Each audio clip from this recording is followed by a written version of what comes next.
Where ash falls from the sky and mist dominates the night, evil cloaks the land and stifles all life.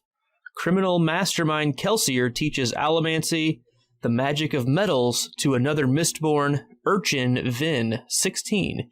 The unlikely heroine is distracted by rich venture heir Elend. Can Kelsier's thieving crew take on the tyrant Lord Ruler and bring back color to the world? This is the podcast that gets lit, and this is Mistborn, The Final Empire.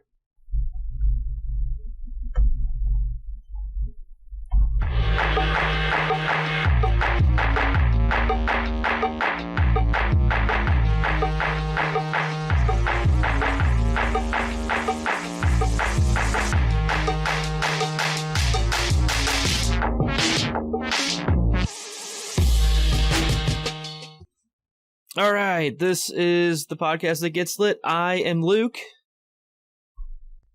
and I am joined, as always, with Bailey. With typically terrible internet. Yeah, we're probably going to be talking over each other a little bit. There's a lot of choppiness on our internet going on. We just can't seem to win, is what it seems like. We couldn't get the live stream to work tonight, again, which is awesome. It's typical. Yeah, it's becoming part of the brand, I guess you can say. So we'll work through it. It's part of the charm. Yeah, we're doing Mistborn Book 1, Part 1, only Part 1. If you didn't see it yet, I did a full chapter by chapter quick recap so that we can get more directly into our discussion here. As opposed to making this a rehashing of, line by line, what happened. So, check that video out before you check this one out. If you've read the book already and you know what we're talking about, welcome. This is I enjoyed this book. This is my first pick for our Gets Lit podcast, as Bailey and I are alternating choices. So, yeah, this book came out in 2006. It's by Brandon Sanderson. And Bailey, do you know how long the audiobook was for this part, at least? I am working on calculating it. All right. So the book itself, was published July 25th, 2006 by Tor Books. This is number 1 in what's called the Cosmere, which is all of Brandon Sanderson's work put together, I believe. The hardcover was 541 pages, and it won several awards and all that fun stuff. It's a fantasy. What else? What else about it? Have you ever read anything by Brandon Sanderson yourself, Bailey? I have not. This has been on my list for a while. So I'm glad that you chose this because it was something that I've wanted to read for quite some time. I know he has a couple young adult, maybe not a couple, but a young adult series as well. That probably would be more of something that I might have read, but I haven't. So this is my intro to Sanderson. Gotcha. So Bailey hasn't read anything, and you've only read this part 1 as well. Is that true? That is 100% correct. I have listened to part 1 twice. Oh, all right. So you're an avid rereader of a single part, right? Yes. Yeah, I've so avid. I wouldn't say that I'm an expert on Sanderson in the least. I read this book last year, I think, early in the year, and then early this year, 2020, I actually read the second book in the series, The Well of Ascension, which maybe we'll eventually get to, but then we started picking books for our Gets Lit podcast, and I really wanted someone to talk about this book with. I enjoyed it. So for just as a broad overview, Bailey, for the part 1 that you've read, just overall feelings, where are you at with it, I guess? So, part 1 is about... And don't worry about my feelings. Hours, give or take. I'm 8 hours into this book, and I don't know why I care yet. Some books I read, aren't even 8 hours long. So for me, like, I am invested into this, and I don't know why I'm caring about these people and their mission and what they're trying to do. I'm so confused. So, in my knowledge of your typical reading, you don't go as often into the, I'll call it, big world, true, straightforward fantasy stuff like this. More adult fantasy. It's slightly above young adult, but not really adult. Not as often. Yeah, and I know one thing, because we've talked about, obviously A Song of Ice and Fire and Kingkiller Chronicles and things like that, which I know you just finished book 1 of that today. I just finished Kingkiller book 2. Oh, book 2, that's right. Yeah. That is a book we should do. That is a freaking book. Those are so good. They're so good. And okay, so fresh off of that, just for quick comparison, Kingkiller is an entirely new world. It is a high fantasy, just like the book we're talking about today, but I felt so immersed in that world and had no questions as to what the magic system is and how the world works and the custom and the culture. It's so detailed compared to this, where I have a lot of questions. Sure, and we can get into those questions for sure. And I'll defend along the way. But how about that? Because I totally understand that going just by this part 1, there's not a ton to go off of, in all honesty. But I wanted to break this book up by the parts as opposed to trying to do an entire, how long is it? 20-something, 24 hours total, I think. It's just there. Yeah, I mean, there's at least 24 hours in the book, and there's just a lot going on. And like you said, there's a new magic system called allomancy, which is really technical, and it's a little bit more technical than I think some fantasy readers typically like in some ways. It's not really mystical. It's just, hey, these are things, and I'm going to specifically lay out the rules of what we know about them. And guess what? You can do these. Which is fine. Yeah, but I can see that being the technical side of it not being the most enjoyable thing for a lot of readers. It's less nuanced than it could be. Mm-hmm.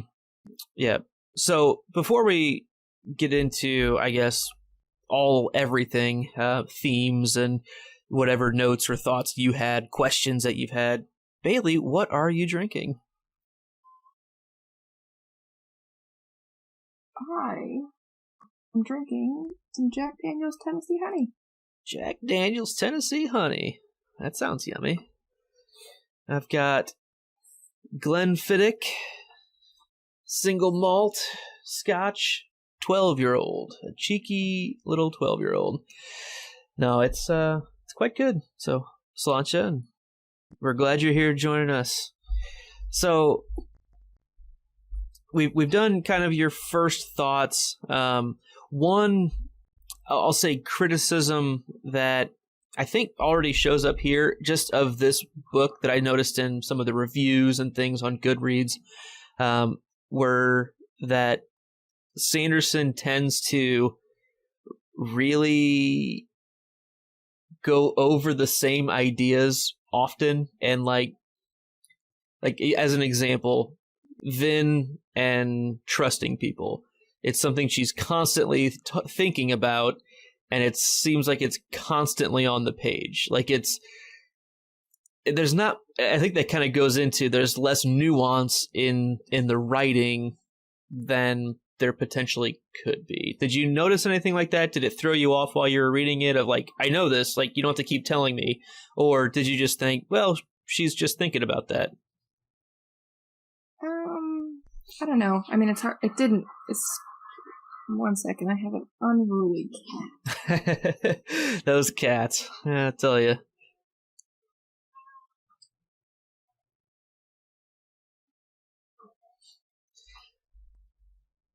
So while she's... I apologize. Oh, she's back. She wanted in, she wanted out. Just can never... She can't make up her mind. Can never keep the cats happy. You know, I get it. No, you really can't. Like, I just let her in a minute ago, and now she already wants out. So, it's okay. I'm better off without her.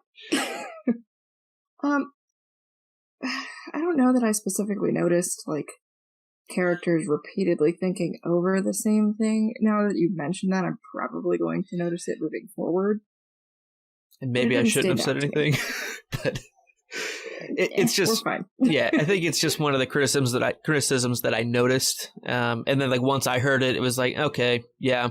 But anyway, so do you want to get into overall themes, or do you want to start getting into some of your questions that you had about what's going on, or I'll try to answer some of the technical magic stuff if you want to get into that. We have 5 parts total to get through, so we don't have to hit absolutely everything today. Right.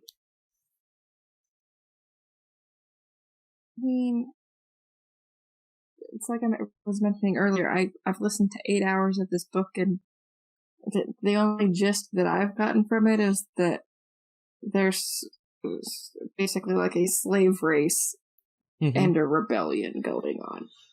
Yes. That's all I've gotten in 8 hours.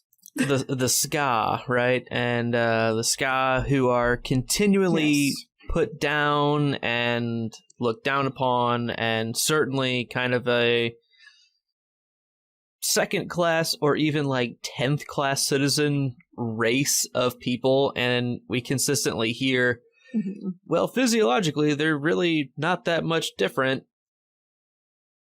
But it's just, well, they're ska though, so, you know, it's all okay. And I think that really hits on one of the themes that I wrote down. And it's the first thing I wrote down was inequality and slavery, right? I mean, these ska are used as slaves by the nobles, who basically there's the Lord Ruler, who's the head of the final empire, and the nobles are just seemingly better off than, seems like, just the peasants. And the peasants are looked at as basically total savages, inhuman things that are just there to work for the nobles. Yeah. And so the prologue itself opens up with, we find out to be Kelsier, one of our main characters, who goes into Lord Tresting's kind of more rural area plantation and kind of starts the rebellion for them, in the fact that he kills Lord Tresting and everyone in the household, and the ska who were working in the fields were like, why would he do that? Like, what? It's gonna be so bad for us now. But they're like, well, he's giving us not a choice, either basically run or do something about it. So obviously you kind of touched on the ska. What do you think of just the perception of this lower class citizenry? We haven't really met the nobles much. We've heard about them and things, but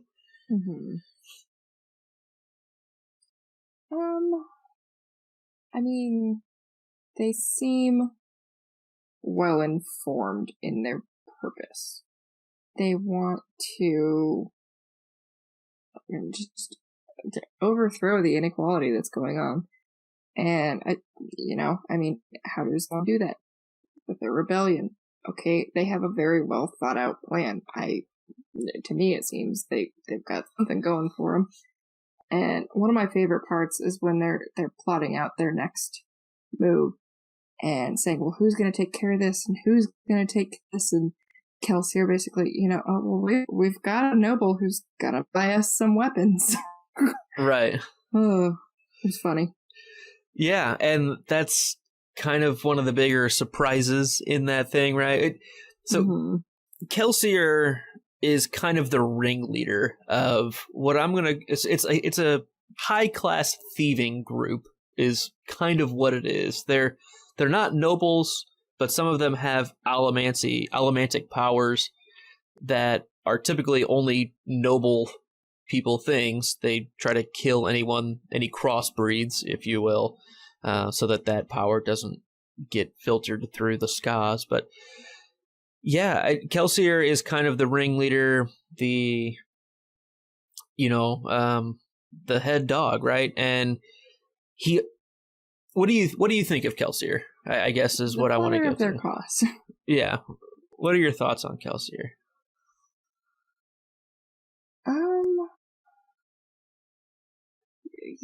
It's tough to see because honestly, I feel like I'm 8 hours in and I don't know him too much yet. Okay. I mean, he's clearly very smart.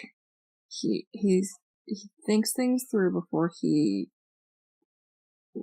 enacts his plan. Mm-hmm. Or at least if it doesn't seem like he is, he's got some kind of ulterior motive that other people might not be privy to. Yes, I think that's definitely true. And like when you brought up the noble who's going to be buying weapons for them, and he seems to have some plan that it's almost like he has this plan, and he's just encouraging people to, well, this is what we're going to do. I'm going to convince you that you like it. Mm-hmm. And then guess what? There's this other thing that makes it even better. Maybe you came up with some of it on your own. Right, yeah. But you didn't. Yeah. I like Kelsier. Even just in this part, I think you start seeing some of his brilliance, right? He's pretty sharp. He's got a lot of this stuff figured out, and he's very honest with the people around him, though, almost to detriment for some characters. So, yeah, we kind of have this, to use like a really cliche way of stating what's going on in, we'll say like chapters 4 through 7. We basically have like a heist movie. We have the getting the crew together kind of thing, right? Like it's very much Italian exactly job. What it is. It really kind of is, with some magic, and it's instead of going and trying to steal something, which they are doing. They're just not only going to steal something. They're looking to overthrow an empire. Ultimate purpose, right? But it kind of at this point boils down to getting the crew together. Like, this is the Italian job. This is Ocean's 11, right? Oh, we're getting the crew back together, right? I mean, it's kind of what it boils down to. Pretty much. Yeah. So you're not missing much without that description. Yeah, I mean, I feel like towards the end of this part 1, like, there was just enough of a bite for me to be like, okay, yeah, I can continue on to part 2. Like, I'm intrigued. Okay, good. I'm not sold yet, but I'm intrigued. Good. So right along with that heist... Good for the fate of the show. Yeah. Might be doing the next part by myself. I was worried because the other day you had mentioned, like, we were talking about recording and you started saying something, and then you did like I have thoughts, and then like you zipped your lips shut, and I was like, oh no, she hates it. Like, she's not going to want to continue through the other parts of the book. I had a little bit of a worry myself, but that's okay. No, I'm no quitter. We'll get through it. So another one of the themes that I wrote down was particular sets of skills, right? And that goes right along with the crew building. So who do you remember from the crew itself? Or at least in general terms, what do you remember about these people who Kelsier has brought together? 99% of what you just said was choppy. So the particular sets of skills, this crew building that we have, what do you remember about this team or the members that Kelsier has brought together here? Do you remember any characters in particular at all, or anything specific about their abilities? Not a single one of them. Not a single one. So, yeah, no, and we'll get more into it. in the next part for sure. But we kind of see how different members of this team have different allomantic abilities. You have Breeze, who can soothe people's emotions, and some people don't like that, and he's convinced that it's no big deal. You have Ham, who can burn pewter and make himself really strong. And a couple other ones. We have the Cloaker, the Smoker, who can basically hide people from when they're using allomancy. So there's a whole bunch of things, and there's a whole chapter in here where it goes through all the different metals and what they can do, at least the basic metals. We're not going to get too deep into that today because we've got a whole book where, hey, guess what? That kind of continues because our two main characters are Mistborn, which means they can use all of these powers. We'll have more opportunities to get into the technical side later. Oddly convenient. Yeah, right? So I guess another big thing I wanted to ask you about is, I asked you about Kelsier, right? And the other main character, at least to me in part 1, is Vin, the young girl. What do you think of her? Anything stand out as being interesting, or is she forgettable as well? Honestly, there was times where I almost felt like we should have her voice as well. It shouldn't just be Kelsier's. Like, it feels very Kelsier heavy, but I don't know. There's times where I want to know more about what Vin is feeling. Okay. Yeah, no, and I'm trying to think. We get several. There's a lot more Kelsier in this part, I would say. There's more from Vin coming up, so don't worry. But we definitely get a lot of her insecurities and her being raised pretty much by her brother, and abused by her brother, and just not grown up very well. But yeah, it's almost just like her naivete. She's naive to what the world holds.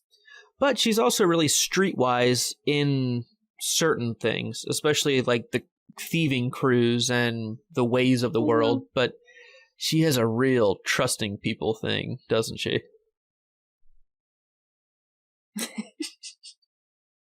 Can you blame her? No, not at all. I mean, it's like she's grown up as a kicked dog, and guess what? You're being thrown into this, hey, now you're a superhero. Like, you can't just expect her to flip a switch and be normal. Got powers. Right. Which she always just called luck, right? Instead of this burning of metals. But I think Vin is a pretty intriguing character, especially in this part where we're just getting to see her. I feel like I care more about Vin than I care about Kelsier. Oh, sure. I am more interested in what she's got going on in her life. Yeah, no, and I think that's totally reasonable. I mean, Kelsier just comes in as this guy with a plan, and he's just kind of wheeling and dealing, and he's getting this thing together. But we get I think we get a lot more personality from Vin, and a lot more growth potential, I would say. Where Kelsier just seems like, okay, well, you're coming in, sky high. It's either going to work or it's not for you. Like, where do you go? Like, but Vin is coming in from real low, and there's a real high ceiling for her.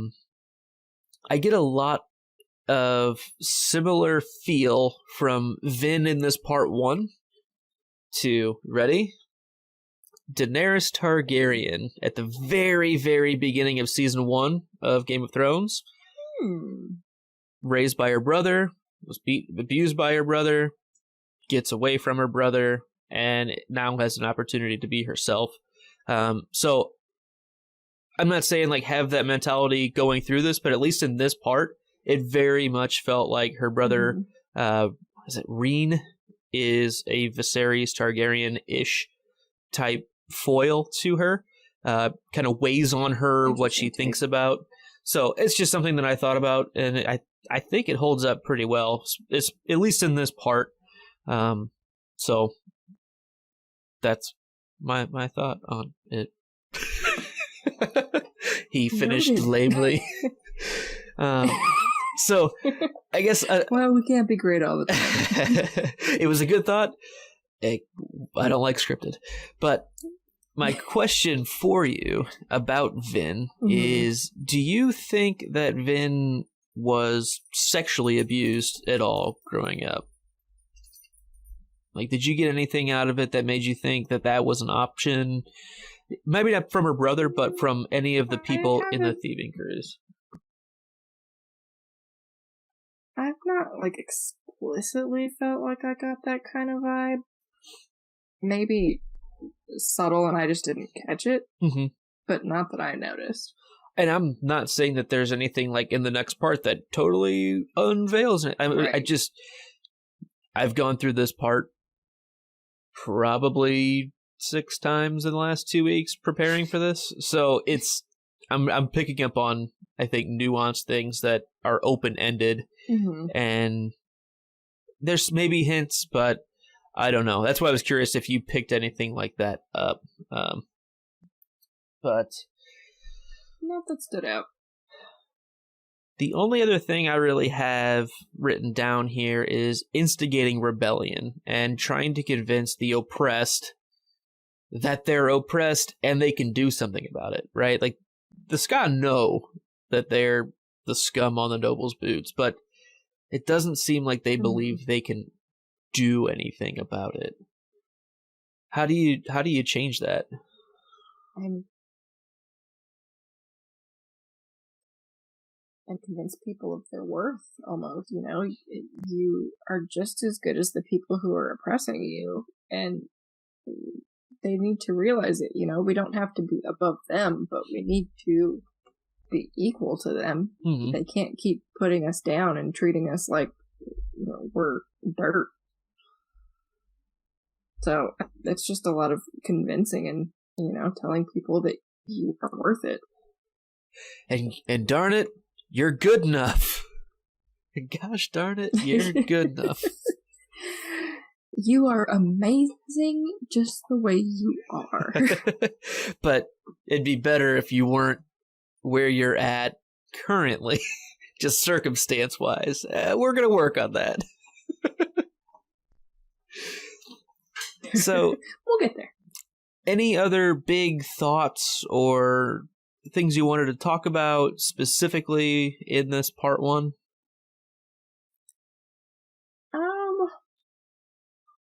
Not really. I mean, just something for me personally that was distracting was that they kept calling Kelsier Kel, which I've read the A Darker Shade of Magic series by V.E. Schwab, and the main character there is named Kel, so it just kept bringing me back to that world, which was very distracting for me to be like, no, it's not that Kel, it's a different Kel. That's fair. That's fair. Stop. You've covered a lot of books, so I wouldn't be surprised if that happens pretty often. Sometimes. There aren't too many Feyres out there. Just gonna say. Or Tamlins. No, there are not too many Feyres and not too many Selenas. Yep. It's fine.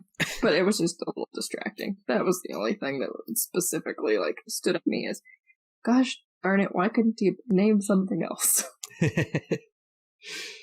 So, it's the time in our episode that we do our one love and one hate of, I guess in this part of Mistborn Final Empire. So, Bailey, what was one thing you loved about this part?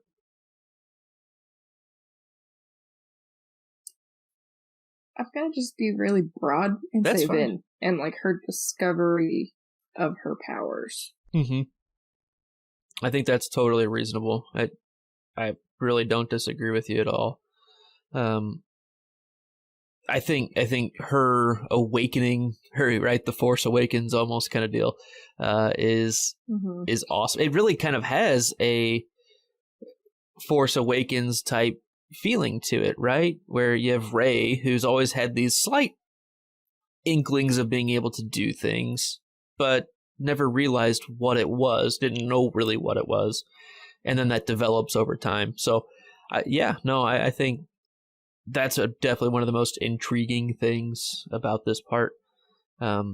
the one thing I'm going to pick out as my one love of this part is the chapter where we just get the technical breakdown of the different uses of the metals and like their first night of training. And Kelsier basically is like, well, we're going to jump over this wall. And it's like a 60-foot high wall, and he just drops a coin and goes flying up. And she's like, what the God, what? And so I can do that? So she does it. And then she gets to the very top of the wall, and you can only push away from yourself. And she couldn't figure out how to get off of this basically magic imaginary pole that she's standing on to get like just a couple feet forward on top of the wall, and he had to pull her over. And he's like, well, now we're going back down. And he throws the coin over the other side of the wall and jumps off. And she before he jumps off, she's like, I can't just do that. He's like, okay, well, you can either try, or you could tell that guard on duty. You could ask that guard, hey, can I use your staircase? And he's gonna wonder what the fuck you're doing up here. That was my favorite part. I liked that scene. Yeah, that was good. So what was one thing you hated in this part? It's so long and I learn nothing. Not nothing, but I learn little. A lot of backstory. For how long it is. Yeah. Yeah. So I'm hopeful for the next 4 parts that I'm not going to feel like this for another 16 hours or so. I think you'll be okay. I do. I think it'll start turning to things that you will capture you a little bit more. As for my one hate, it's just not long enough. I wish there was a lot more tedious. No. Man, I really have an itch. I don't know. It's kind of tough. As to, I really like a lot about this. It could maybe be parsed down a little bit, but that's kind of how some of these big fantasy books are. It's detail. I would say that I think the one thing I guess I'll say sometimes is necessary. Yeah, absolutely. And so like me knowing where the story is going, like I'm getting more out of this on rereads. Mm-hmm. Like it's an information dump for you, and it's just hard to keep it straight, where I'm like finally putting it pieces in place. Yeah, looking back, you get so much more, like little tidbits that are sprinkled along the way that you don't necessarily pick up on the first time around. Yeah, it's like, shit, that person was introduced this early? Like, whoa, wow, I didn't realize. They were bad this entire time? Or like, wow. Yeah. I didn't realize that was the name of the character that we have seen. Like, I just knew him as the guy that can do this thing. That's a lot of my issue, too. There's a lot of names. That's a lot of my issue. There's so many names, and that was even with Game of Thrones. The very first time I tried to read that, I got 3 pages into it, and I was like, there's too many people. I don't know who I care about. I'm going to go watch the TV show. Yeah, so, and that's totally fair. It just takes time, and that's always an issue that I've had with fantasy books in general, like audiobooking them specifically. Primarily audiobook. I just have to sit there and listen. I can't be doing something else. I just have to only be listening if I'm going to do a fantasy book. And I don't ever have the time to do that. Mm-hmm. So, yeah, no, there are things that you really kind of need to spend the time to sink your teeth into to really get a lot out of it, I think. They're onions, right? This is an onion book to me. There's a lot of layers of things going on. It's an ogre. This is an ogre of a book. This is a Shrek. This is a real Shrek. And so I think the one thing I guess I'll say is my one hate is the potentially over-describing of things by the author himself. And it's not terrible, but I can see where if you're thinking about it, if it's being pointed out to you, you might notice that like, wow, okay, well, I mean, I realize like I can infer things, like let the reader infer things sometimes as opposed to being so blatant about things. And I can see that. So I guess if I had to pick one thing, that would probably be it. But I don't think it's really that bad, especially like knowing who the characters are a bit. Hmm. So, as a first-time reader and who hasn't gone past this part, do you have any big unanswered questions? Like, what are the big things you're looking forward to learning more about? I would guess things more about Vin and her character, where she's going. Yeah, more about Vin. Just her discovery of herself, and more about this rebellion and how it's going to go down, and who are some more players we might get in this scenario. So, I'm intrigued. Cool. Yeah, I'm excited. So I guess for part 1, final thoughts, and would you recommend this book if you could read more than part 1? I guess. Final thoughts. 8 hours could have been 6, probably. I don't think the prologue was really long. It seemed really long. Like going back again. It was. I want to say it's just called opening credits. I want to say it was almost like 40 minutes. Oh, yeah. it's like 45 minutes, and it's just called opening credits in Audible, which is like that's the chapter title, which is funny. 36 minutes. Yeah, there's a lot, which is nuts. Yeah, but yeah, maybe not trim off 2 whole hours, but it definitely could have been condensed a bit. It was very detail heavy when it didn't need to be on certain things. I think that is not unfair. I think that's pretty reasonable. Would you recommend someone getting into this? Would I recommend just having read part 1? That's not really a fair question. Just reading part 1's no, though? Yeah. Yeah. But hey, who only reads the first 20% of a book and then says, hey, you should read this book? If it's really good, though. I mean, Harry Potter, like, you could pretty... yeah. Let's see, like, 20% of a book in, if I wasn't invested, I would probably quit. Yeah, no, that's fair. As I was saying that out loud, I was like, no. Especially a book of this size. Yeah. Like, this is too big of a book to continue to read if you're not into it by 20%. Yeah. I was into it by 20% my first time through. I mean, I enjoyed this book, but this is definitely my style in general. So, and the technical version of this magic, I'm a big nerd for, so I like that. So I would recommend. Well, obviously, I know this is a highly acclaimed like fantasy series. Like it is one of the up there series of what I've heard from other reviewers. So that alone makes me more inclined to give it, 50-60% before I'm like, okay, I just can't do this anymore. So yeah, having those other people affirm that it's good works for me. Yeah, the social proof is it adds to your it's in the pudding. Yep. Absolutely. So that I think does it for our part 1 discussion. Thanks for being here. Sorry the live stream didn't work again. We will be better next time. I want to promise. We'll try.